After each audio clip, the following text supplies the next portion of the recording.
This is Canada Reads American Style, featuring two friends who love Canada Reads and Canadian literature. Welcome our host Rebecca from Michigan and Tara from Ontario. Hi, everyone. It is Rebecca and Tara. And today we have our second special guest who is from The Bookkeeper in Sarnia, Ontario, my favorite independent bookstore that's right across the border from Michigan. And we have Laura with us today. And Laura has been at The Bookkeeper for about 2 years. And we are really happy to have her. And while we had Anne recently, who talked about just books she's read that she's really loved, we're going to do reader repartee with Laura. So welcome, Laura. Thank you. I'm so excited to be here. Great. Okay, Laura, let's start with our first question, which might be my favorite one, actually, of the reader repartee. How did you become a reader? So I have to attribute my passion for reading to my mom. My mom has always been a huge reader. Growing up, we had this amazing floor-to-ceiling bookcase in our basement, and it was just stuffed full of Stephen King hardcover books. And so I basically grew up reading. My mom let me read whatever was on that bookcase. So I grew up reading Stephen King and Dean Koontz and all these amazing writers. And it was just so awesome to have free reign of this bookcase. And I just remember, my mom being home with us, and then after supper in the summertime, she would go and sit on the back deck, like after her shower in her like pajamas with her bare feet, and she would read. And as a kid, I remember thinking like she was so beautiful sitting there reading with like her suntan skin. But as an adult, I really recognized that, that was like such a huge moment of self-care. And so now that I'm a mom too, and a grown up, I guess I just see that, and I realize how important reading is and how it's also become a form of self-care for myself as well. So definitely my mom. Can I say, I loved that you said something that's really important to me because I agree, and it was the way I grew up, which is you got to read whatever you wanted to read. Mm-hmm. And I can't reinforce that enough to people. I know that people who listen to us believe the way we believe, probably, but it is so important for children and young adults and to just be exposed to everything you can so that you learn more about the world. And so kudos to your mom for raising you that way. And I loved that story. And I love that you said how beautiful your mom was. And what that's a wonderful childhood memory. That's awesome. Yeah, that was really awesome, Laura. Our moms are amazing. I got to say, like, it's the number of people who attribute it to their mom it's amazing, and it's lovely. I do have a question though. So you saw your mom like set aside time each day for reading. So have you modeled that yourself? Like, do you actually have a specific little routine like that as well? I do. I don't do it every single day, but I often read before bed. I love to read when everybody in my house is tucked in and my boys are asleep, and my husband's kind of tucked in beside me doing his own thing. And when the house is quiet, that's when I find that I can really dive into a book and read. And then a lot of times I really will take a few hours in the afternoon if I'm off from work and everyone's at school and at work and I have the house to myself. And I kind of do the same thing my mom did. And I just, the laundry will wait, whatever will wait. And I'll just sit outside if it's nice or wherever. I find a patch of like winter sunshine and I'll read for a couple hours because it really fills my cup up. And I just think that's so important. I love that. Yep. Okay. So next question. What book do you wish you could read again for the first time and experience those feelings that you had the first time around? I love this question. I think this question is so much fun because there's so many answers that I could give. But I have to say, I love Outlander. I have reread that book, the first book especially, but the whole series. But I have reread that book so many times, and I feel like I get something different from it every time. But I remember the very first time that someone suggested that I had to read it. It was someone I worked with a long time ago. She brought in this paperback, with the original cover with like the tartan on the front. And she handed it to me and she said, I know you're going to love this. I just really think you should read it. And I couldn't put it down. Like, I honestly don't think that I ate or slept for like a whole day until I had finished it. And I Wow. remember ending that, like finishing that book and just thinking, I'm so sad it's over. I can't wait to start it again. Like, it's so good. And the way that it's written and how she travels through time and the history. And I feel like sometimes it gets a bad rep for being sort of, just like a romance book, or it's easy to sort of like throw it to the side and say, oh, it's kind of whatever. But I think it's really well written. You have to really be good at researching history, and like she really did a really great job creating that world like authentically. And I don't know, I just loved it. I wish I could reread it and meet Jamie and Claire again for the very first time, especially Jamie. Jamie's he's one of my literary crushes as well, Laura. I'm Oh, me a too. big Outlander fan. Oh yeah. I don't know if I've told this story. So I am a big Outlander fan, and I went to, this was several years ago and it was pre-COVID, to the Fergus Scottish Festival. And she was there as a guest. Mm-hmm. And she was like a rock star when they introduced her. That place went wild because they have like the parade of clans when everyone comes in, and then they introduce people, and all like the heads of whatever were there. So they'd introduce them when they came on the stage after the parade, and people would clap politely. And then they introduced her, and she was in this floor-length red velvet dress. She was stunning. And she got up and they introduced her, and the place went crazy for her. It was such a moment. And then I went and heard her do like a reading later on in the afternoon, and she's amazing.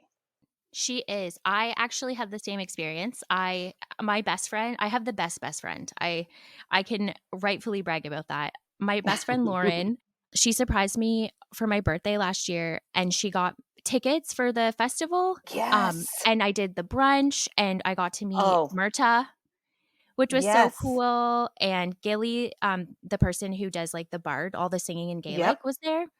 And then Diana, of course, and she's so amazing.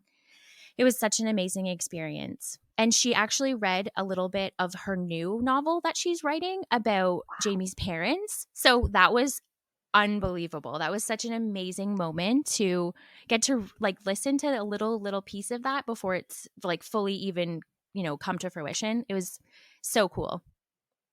Okay, I'm jealous because I think your experience was even better than mine, because mine was a distance. This was because I saw the tickets for that this year, but I was too late. I think by the time I'd seen that there were tickets, they were all sold out and stuff. So I'm super jealous, but really happy that you had that experience. That's awesome. It was pretty awesome. Yeah. Okay. I don't think Rebecca can join our Outlander train yet. No. So can I embarrass myself and just say Yes. that we had her at our library. We had a big event that we had to actually not even hold in the library, which held a lot of people, but we had to have it like in a center because we knew that the fans would just go crazy, which of course they did. But I did. So I said, oh, well, she's coming. So I'll try to read the first book. And I got a few pages in and I looked at myself and I said, I don't read series. So I thought, you're never going to read this whole series. And well, and plus I think it was like, I don't know how many pages the first book was. And I just thought, no, I think I'll leave this for everyone else to love, but I'll move on. I'll move along. And I did. So yeah, I haven't read it and I haven't watched the TV show either. So yeah, I know I probably should be embarrassed, but No. yeah. Honestly, I was just going to say, you should, even if you don't read the book, like it's not for everybody, but you should watch the first season because I feel like everyone needs Jamie in their life. Yeah. At least the first season. It is true, Rebecca. You would love him.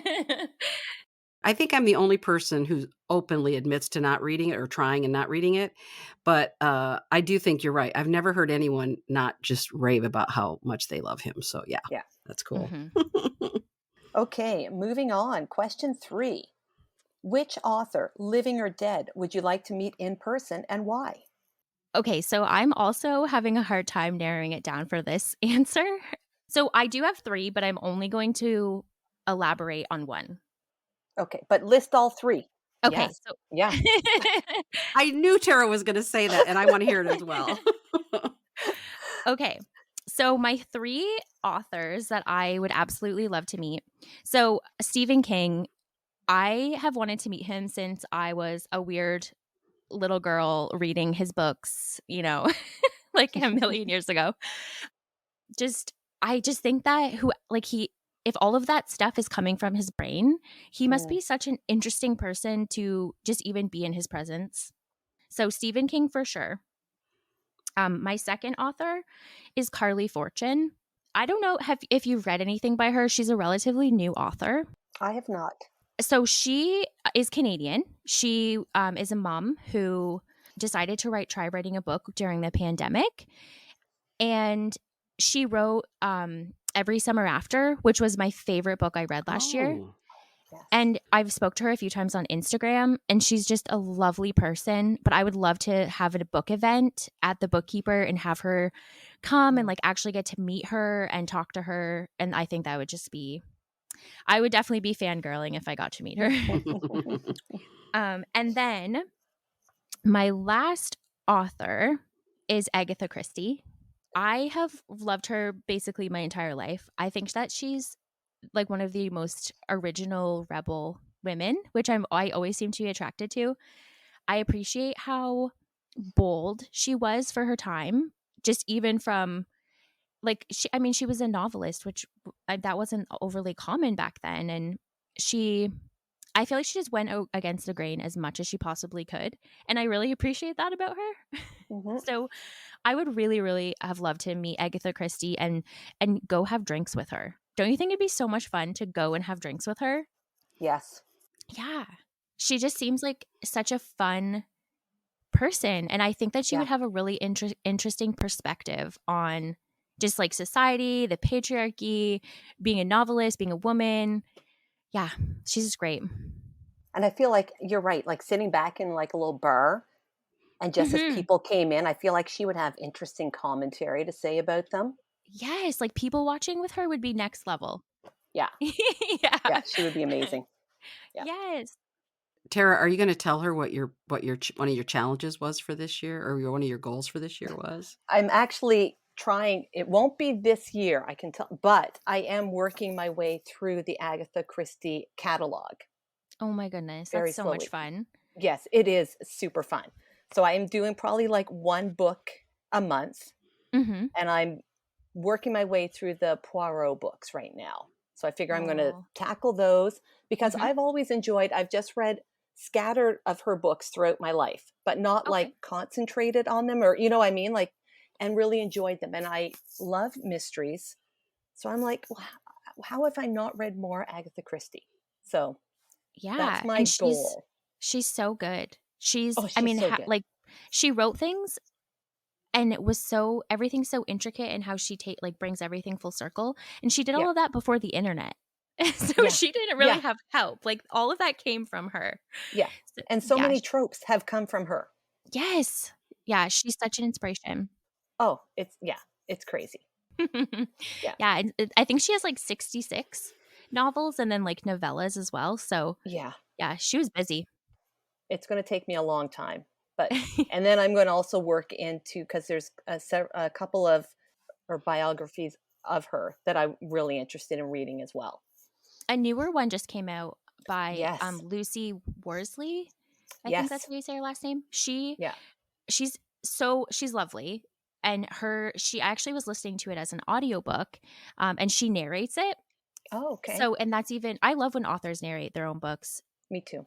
And she did such a good job. And yeah, it's really good. I'm about halfway through right now, but I'm Okay. really, really enjoying it. Yeah, it's on my list too. Maybe we might be able to guess who you might say here, but we'll ask the question anyway. But now, what fictional character would you like to meet and why? I know, I bet you think I'm going to say Jamie, but I have always, and this is probably wild, but ever since I was a little kid, if anyone ever asked what I wanted to be when I grew up, I always said I want to be a hobbit. I feel like they just have it figured out, you know? So I would want to meet Frodo because Jamie's great, but being a Hobbit is, I think, where it's at. That's like the secret to happiness. Yeah. And Frodo is so underrated. That's a great answer. Yeah. I don't know. I think he's got it made, and I would also love to visit his house. Oh yeah, their houses are amazing. Aren't they so cute? Yeah. Yeah. So that's the question then. So if you were to meet him, you would want to meet him at his house and like hang out with him at his house, right? Yes, I'd want to go to the Shire and hang out in his house and have a Levensies and eat potatoes and buy a fire without shoes on. That's my dream. Awesome. I love it. Our final question, Laura. What are you currently reading? Okay, so I am I'm the romance person, I guess, at work. That's my section. That's what I sort of order for, and that's what I read the most of. That and horror, which is an odd. I know everyone's like, oh, that's such an odd mix, but really, they're not that different if you think about it. So I was lucky enough to get a few advanced reading copies. So I just finished Love Theoretically by Ali Hazelwood. Okay. Which was awesome. I don't know if you've ever read her. No. So she is a romance author, but the thing that I love about her is all of her female characters are in STEM. So they're super smart. They're, they work for NASA, or they're scientists, or, something along those lines, engineers. And then they end up falling in love, and it's all the like best romance tropes. So I just finished one of her books that comes out soon, not until June, but it's definitely worth a pre-order. And then I also just started Our Share of Night by Mariana Enriquez. And it's really, really good. It's definitely an undertaking. It's a big book, but it kind of reminds me of Stephen King a little bit. There's a little bit of like supernatural bits to it, but I'm loving the characters so far. And I'm only, I don't know, maybe 100 pages in. But yeah, it's really good. Is that a horror book then? I think technically it would fit in the horror genre. It's about a man and his son who his wife dies, and they sort of have to go and meet her family, and they're part of like a demonic cult. Oh. Yeah. So, and the son can see something, like he can see sort of the other side. Yeah. So I don't know too much other than, what the back says, but yeah, it's really good. I feel like it's going to follow that sort of classic gothic horror sort of like vibe, and then but it also has like Stephen King-y elements, which, as you know, I love, since I've said his name 14 times since I've talked to you. But yeah, it's quite good. It's quite good so far, and I'm only 100 pages in, so I feel like if you're grabbed that early on, then it's probably going to be a very good book. Yeah, that sounds really interesting. Mm-hmm.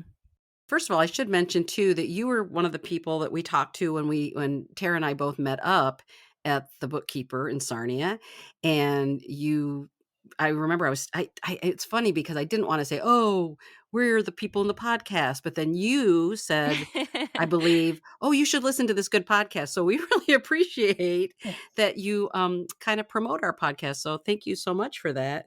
And we're just so happy to have you here. And I know, and I hope in the future, well, I'll definitely go back to the bookstore, of course, but I hope that you're working when I do go. I hope that you are working. That would be really great to see you again. But thank you so much for being on. And I thought your answers were a really nice kind of variety of things that maybe people wouldn't necessarily connect the dots and put together. So I love the romance and horror thing. That's kind of cool. So thank you. Yeah, thank you, Laura. Of course. Thank you for having me on. It was really, really nice to meet you, and hopefully we'll see you again soon. You will. Thank you for joining us on our bookish journey. If you enjoyed this episode, please consider subscribing, rating, and reviewing Canada Reads American Style wherever you listen. You can connect with the podcast and Rebecca on Instagram at Canada Reads American Style, and with Tara at On a Branch Reads. Until next time, keep reading.